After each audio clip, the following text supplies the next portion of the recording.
The year is 1867, and the location is a dimly lit room in the Russian Foreign Ministry in St. Petersburg. Outside, the wind is howling off the frozen Neva River, but inside the atmosphere is even colder.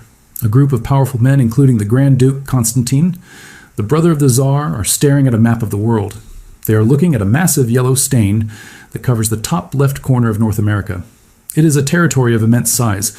It is twice the size of Texas. It is filled with endless forests, towering mountains, and rivers teeming with salmon. It is a land that we now know contains billions of dollars in gold and oil. But these men do not see wealth when they look at this map. They see a liability. They see a trap. They see a mortgage payment that they cannot afford. This territory is Russian America, which we call Alaska. And in a few months, these men will make the decision to sell it for a price that works out to about 2 cents an acre. To the modern observer, this looks like the greatest mistake in the history of real estate. It looks like insanity. Why would an empire sell a continent-sized territory for less than the cost of a few buildings in Manhattan? The answer is not that the Russians were stupid. It is not that they did not know about the potential resources. The answer is that the Russian Empire was bankrupt. This is the story of how a superpower was brought to its knees not by an invading army, but by compound interest. It is the story of how the Crimean War destroyed the Russian treasury and how a secret plan to liquidate a colony became the only way to save the Romanov dynasty from financial collapse. To understand why the Tsar sold Alaska, we have to rewind 11 years to 1856. Russia had just lost the Crimean War. It was a humiliating defeat. For centuries, Russia had been the bogeyman of Europe. It was the land of the endless army. The other powers of Europe feared the Russian bear, but the Crimean War exposed the bear as sick and weak. The British and French armies had invaded Russian soil, and despite fighting on their home turf, the Russians had been beaten. Their rifles were outdated. Their supply lines were non-existent. Their ships were made of wood, while the British ships were made of iron. But the military defeat was nothing compared to the economic disaster. Wars are expensive. To fight the British and French Russia had printed money, millions of rubles. This caused massive inflation. The value of the ruble collapsed. At the same time, they had borrowed heavily from European banks to buy weapons. Now the war was over, but the debt remained. The treasury in St. Petersburg was empty. The interest payments were eating up a huge percentage of the national budget. The new Tsar, Alexander II, looked at his empire and saw a financial black hole. He knew that if Russia was going to survive, it needed to modernize. It needed to build railroads. It needed to build factories. It needed to abolish serfdom and create a modern economy. All of this required massive amounts of capital, but no one wanted to lend money to a loser. The credit rating of the Russian Empire was in the toilet. The bankers in London and Paris, the Rothschilds and the Barings were wary. They wanted to see stability before they opened their vaults again. This is where Alaska enters the equation. For the Russian government, Alaska was not a prized asset. It was a money pit. The Russian-American Company, which was a state-sponsored corporation similar to the British East India Company, was in charge of the colony. But unlike the East India Company, which was looting India for profit, the Russian-American Company was bleeding cash. The sea otter population, which had been the source of the fur trade, was hunted to near extinction. The company was failing. It required subsidies from the government to keep the lights on. So not only was the Russian government broke, but it was also subsidizing a failing business on the other side of the world. But there was a darker fear than just money. There was the fear of geopolitics. The Grand Duke Constantine was the Tsar's younger brother and the head of the Russian Navy. He was a realist. He looked at the map and he saw a strategic nightmare. Alaska shared a massive border with Canada, and Canada was a British colony. The British Empire was Russia's arch enemy. The British Navy ruled the oceans. The Grand Duke knew that if another war broke out between Russia and Britain, the British Navy would simply sail into the ports of Alaska and take it. Russia had no Pacific fleet strong enough to defend it. They could not send troops across Siberia fast enough. Alaska was defenseless. The Grand Duke wrote a secret letter to the Foreign Minister, Alexander Gorchakov. In this letter, he laid out a cold and calculating logic. He said that the United States represents the future of the continent. He said that eventually the United States would want to control all of North America. He argued that if Russia held onto Alaska, they would eventually lose it to the British for nothing. The British would just seize it as a prize of war. It was better, he argued, to sell it to the Americans now, while they could still get some money for it. It was a strategy of cutting losses. It was a fire sale. But there was a problem. The Americans were busy. It was the late 1850s, and the United States was tearing itself apart. The tension between the North and the South was reaching a boiling point. The American government was paralyzed by the debate over slavery. They were not in the mood to buy a frozen wasteland from the Tsar. The Russian ambassador in Washington, a clever and charming man named Edward de Steckel, was told to wait. He was told to keep the idea alive, but to be patient. Then, in 1861, the American Civil War exploded. For 4 years, the United States was engulfed in blood. The sale of Alaska was put on hold. But during this time, something interesting happened. Russia and the United States became best friends. It seems strange today given the Cold War history, but in the 19th century, Russia and America were natural allies. They both hated the British Empire.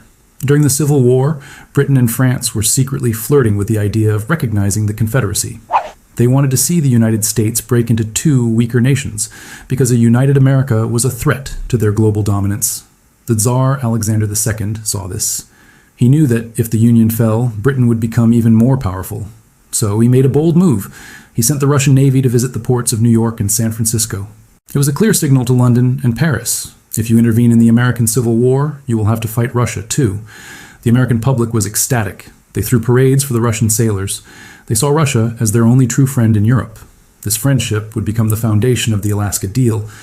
When the Civil War ended in 1865, the Union had triumphed, but the U.S. government was exhausted. They were drowning in their own war debt. The Secretary of State, William Seward, was an expansionist. He believed that it was America's destiny to control the entire continent. He wanted Alaska. He saw it as a bridge to Asia.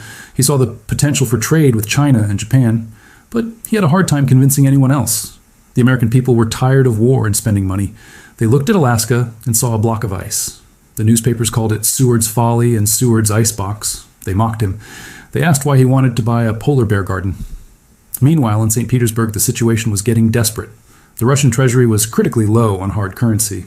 They had significant payments coming due on their foreign loans. The Tsar needed cash, and he needed it fast. He summoned Stuckel back to the Winter Palace. The meeting took place in December of 1866. The Tsar, the Grand Duke, the Foreign Minister, and the Finance Minister were present. The Finance Minister, Reutern, was the most anxious man in the room. He presented the ledger. It was bleeding red ink.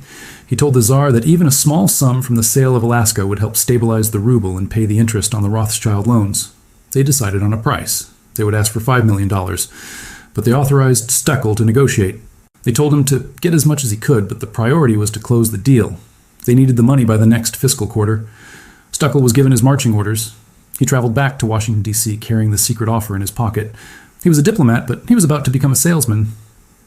Stuckel arrived in Washington in March of 1867. He went straight to William Seward. He found a receptive audience. Seward was eager. He wanted a victory to distract the public from the messy aftermath of the Civil War and the impending impeachment of President Andrew Johnson. Seward and Stuckel began a game of poker. Stuckel started high. Seward started low. They haggled over the price of a continent. But Stuckel had a secret weapon. He knew that Seward wanted this deal more than the American Congress did. He knew that Seward was vain and wanted to leave a legacy. Finally, they agreed on a price. $7.2 million. It was more than the Russians had expected. The extra $200,000 was added to cover the cost of the existing Russian infrastructure in the colony. But there was a catch. The deal had to be signed immediately. Stuckel wanted to send the telegram to the Tsar before the American Congress could wake up and block it. The story of the signing is legendary. It was the night of March 29, 1867. Stuckel went to Seward's house in the evening to tell him that the Tsar had given his approval by telegraph.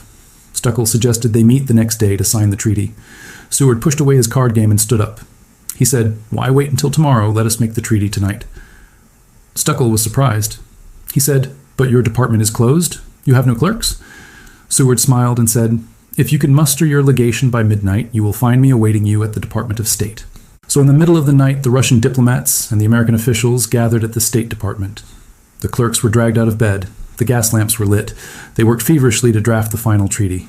Maps were spread out on the tables. The boundaries were drawn.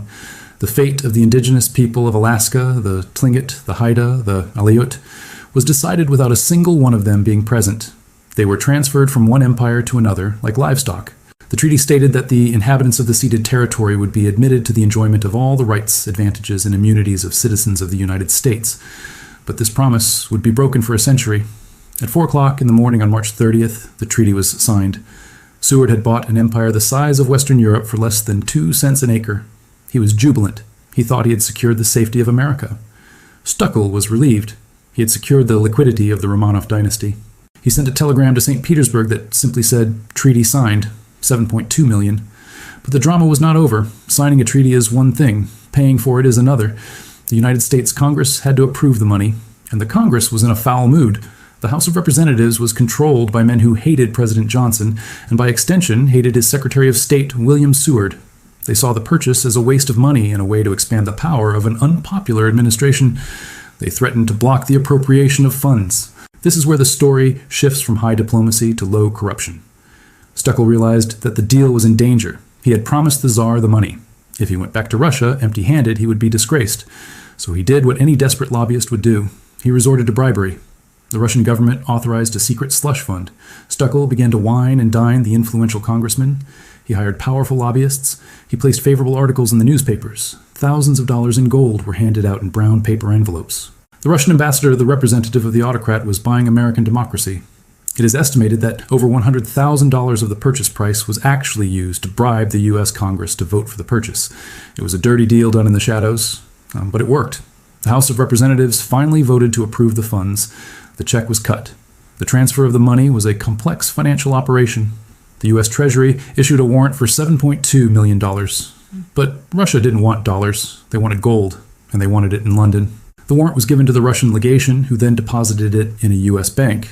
The bank then worked with the Rothschilds to transfer the value to London, where it was converted into gold bullion and deposited into the accounts of the Russian government.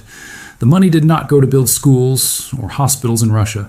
It went almost immediately to pay the interest on the foreign railroad loans. The sale of Alaska essentially paid the mortgage for the Russian railway system for a few more years. On October 18, 1867, the official transfer ceremony took place in Sitka, Alaska. It was a somber affair. Russian troops lined up on one side of the flagpole and American troops on the other. The Russian flag was lowered, but it got stuck. A sailor had to climb up the pole to cut it loose. It fell down and landed on the Russian bayonets. It was seen as a bad omen. The American flag was raised. Alaska was now American soil. Most of the Russians living in Alaska packed their bags and left. They did not want to live under American rule. The indigenous people looked on with confusion and dread. They had not been conquered. They had not sold their land. But suddenly they had new masters who spoke a new language and brought new laws. For the first few decades, it seemed like the critics were right. Alaska was ignored. It was governed by the military, then by the Treasury Department. It was a lawless frontier. The American public forgot about it. It seemed that Russia had pulled off a great scam. They had sold a useless block of ice to gullible Americans. The $7 million was spent and gone. The Tsar had his railroad. The Americans had their icebox. But history has a way of playing tricks on the short-sighted. In 1896, almost 30 years after the sale, a prospector in the Yukon found a nugget of gold the size of a thumb. The news spread like wildfire. The Klondike Gold Rush began. Thousands of men rushed north. Millions of dollars in gold were pulled from the rivers and mountains of Alaska. In just a few years, the United States made back the purchase price of Alaska 100 times over. And then came the oil. In the 20th century, massive oil fields were discovered in Prudhoe Bay. The strategic value of Alaska became incalculable during the Cold War. It was the first line of defense against the very country that had sold it. Soviet bombers were intercepted over the airspace that their grandfathers had sold for pennies. The radar stations that protected the United States were built on land that was bought to pay off a bad debt. In the end, the sale of Alaska is a lesson in the dangers of short-term thinking. The Russian Empire was so focused on its immediate cash flow problems on its next quarterly debt payment that it sold off its future. They traded a continent for a few years of solvency. They feared losing the territory to Britain, so they gave it to America, never realizing that America would become the rival that eventually buried them. As we end the first part of this script, we have seen the sale itself. We have seen the desperate men in St. Petersburg and the midnight dealings in Washington. We have seen the money change hands. But there is another layer to this story, a layer that involves the specific role of the financial dynasties of Europe and the hidden mechanisms of how empires go bankrupt. In the second part, we will dive deeper into the financial mechanics of the Russian collapse. We will look at how the Rothschilds squeezed the Tsar. We will look at the internal Russian debate that was silenced. And we will see how the money from Alaska was not the salvation the Tsar hoped for, but merely a temporary bandage on a wound that would eventually kill the empire. The transfer of Alaska was complete on paper, but the ghost of the deal continued to haunt the Russian Empire. To understand the true depth of this tragedy for Russia, we have to look away from the map of North America and look at the ledgers of the Imperial Ministry of Finance in St. Petersburg. The sale of Alaska was not an isolated real estate transaction. It was a symptom of a terminal illness that was rotting the Romanov dynasty from the inside out. That illness was debt dependency. The Russian Empire in the 19th century was a paradox. It was the largest continuous land empire in history. It had the largest army. It had immense natural resources. But financially, it was a third world country. It had almost no middle class. It had almost no domestic capital.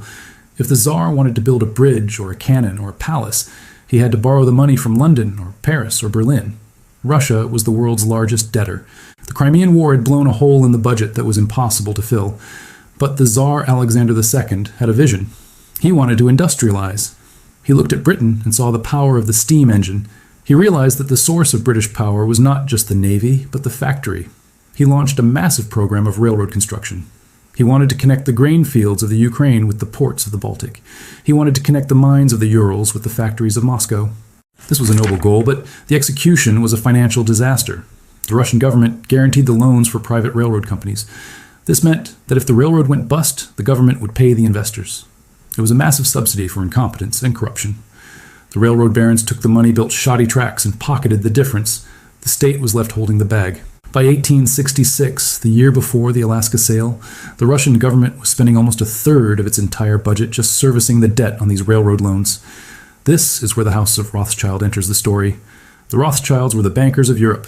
They had branches in London, Paris, Frankfurt, Vienna, and Naples. They were the masters of the bond market. When a government needed money, they went to the Rothschilds. The relationship between the Tsar and the Rothschilds was complicated.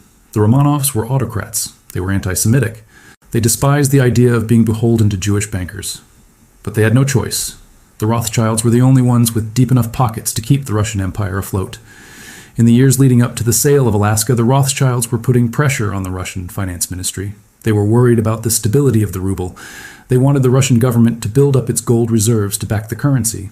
They warned that if the reserves dropped too low, the interest rates on future loans would skyrocket. The Tsar was trapped. He could not stop building railroads because that would mean admitting that Russia was no longer a great power. But he could not afford to pay for them. The $7.2 million from Alaska was a drop in the bucket compared to the total debt. But it was a critical injection of hard currency at a moment of panic. It was liquidity. It allowed the finance minister Reutern to show the European bankers that Russia still had cash coming in. It allowed them to refinance their loans at a slightly better rate. In essence, Alaska was sold to improve the credit score of the Russian Empire. It was a payday loan taken out by a superpower. There were voices in Russia that opposed the sale. There were patriots and visionaries who saw the potential of the Pacific. They argued that Russia should pivot to the east. They argued that the future of the world lay in the Pacific Ocean, not the Atlantic. They pointed out that Alaska was rich in furs and fish and potentially minerals. They said that giving up territory was a sign of weakness that would encourage Russia's enemies. But these voices were silenced. The Grand Duke Constantine and the finance minister Reutern controlled the Tsar's ear. They argued that Russia needed to consolidate. They used the word concentration. They said Russia should focus on its core interests in Europe and Central Asia. They argued that Alaska was a distraction, a luxury they could not afford. They painted a picture of a defenseless colony that was costing them money every year. They manipulated the data to make the Russian-American company look even worse than it was. They suppressed reports about gold being found in the rivers of Alaska. They wanted the deal to go through, and they did not want facts to get in the way. The tragedy is that they were wrong about almost everything. They were wrong about the defensibility of Alaska. If they had kept it and populated it, it would have been a fortress. They were wrong about the economic potential, and they were wrong about the geopolitical friendship with America. They believed that by selling Alaska to the United States, they would cement a permanent alliance against Britain. They thought the Americans would be grateful. They thought the Americans would help them in their rivalry with London. But gratitude is not a concept in geopolitics. Once the Americans had Alaska, they no longer needed Russia. In fact, the purchase of Alaska made America a Pacific power, which eventually brought it into conflict with Russia's interests in Asia. By the 20th century, the friendship was dead. The two nations were enemies, and the land that Russia sold to buy a few years of financial breathing room became the forward operating base of their greatest adversary. The money itself vanished quickly. The $7 million was absorbed into the general treasury. It was used to buy railroad equipment from abroad. Ironically, much of that equipment was bought from Britain and America, so the money went right back to the countries that were Russia's rivals. The railroad tracks were laid, but the underlying problem of the Russian economy, the lack of efficiency, the corruption, the backwardness remained. The sale of Alaska did not save the Romanovs. It merely delayed the inevitable collapse. 50 years after the sale in 1917, the Russian Empire finally ran out of time and money. The debts piled up until they were unpayable. The First World War broke the back of the economy. The Tsar was forced to abdicate. The Bolsheviks took power. One of the first things the new Soviet government did was default on all the foreign debts of the Russian Empire. They told the Rothschilds and the French banks that they would not pay a single kopeck. The financial house of cards that Alexander II had tried to save by selling Alaska finally fell down. In the Soviet era, the sale of Alaska became a taboo subject. The communists did not want to talk about how the Tsars had given away Soviet territory, but there was a lingering sense of bitterness, a feeling that Russia had been swindled. There were rumors and myths that spread among the Russian people. Some people believed that Alaska was not sold, but leased for 99 years, and that the Americans refused to give it back. Some believed that the ship carrying the gold from London sank and the money never arrived. These myths were false, but they reflected a deep psychological wound, a sense of loss. Today, when you look at the Bering Strait, you see a narrow stretch of water that separates two worlds. On one side is Chukotka, a remote and impoverished region of Russia. On the other side is Alaska, a wealthy and strategic state of the USA. The contrast is stark. Alaska has the Trans-Alaska Pipeline carrying billions of barrels of oil. It has major military bases. It has a thriving fishing industry. It is a strategic asset of the highest order. For modern Russia, the sale of Alaska is the ultimate what if. What if the Tsar had held on? What if he had listened to the dissenters? What if the Russian flags still flew over Juneau and Anchorage? The Cold War would have looked very different. The history of the 20th century would have been rewritten. Russia would have had a foothold in North America. The Soviet Union might have placed missiles not in Cuba, but in their own territory in North America. The geopolitical balance of the world would have been shifted on its axis. But history is written by the decisions made in desperate rooms by desperate men. The decision to sell Alaska was made by men who were looking at a balance sheet that was bleeding red. They were not thinking about the next century. They were thinking about the next loan payment. They were victims of the short term, thinking that plagues all declining empires. They sacrificed the eternal for the temporary. The story of the purchase of Alaska is usually told as an American success story, Seward's folly becoming Seward's triumph, but it is perhaps more important to tell it as a Russian tragedy. It is the story of how debt enslaves nations. It is the story of how financial weakness leads to territorial disintegration. The Russian Empire did not lose Alaska on the battlefield. They lost it at the bank. The Rothschilds did not seize the territory, but their invisible hand forced the pen of the Tsar. So the next time you see a map of North America and you see that giant peninsula reaching out from the continent towards Asia, remember that it is not just a piece of land. It is a monument to a bankruptcy. It is the receipt for a bill that a dying empire could not pay. It is the proof that in the game of empires, the most dangerous weapon is not a cannon or a rifle, but a promissory note. And the most dangerous defeat is not losing a war, but running out of gold. I'm John, and this is the Cinematic History Tales channel. Subscribe now to stay ahead of the curve, because when the history books are written, you'll want to be among the few who saw it coming. Don't forget to subscribe. Join those who see what others won't.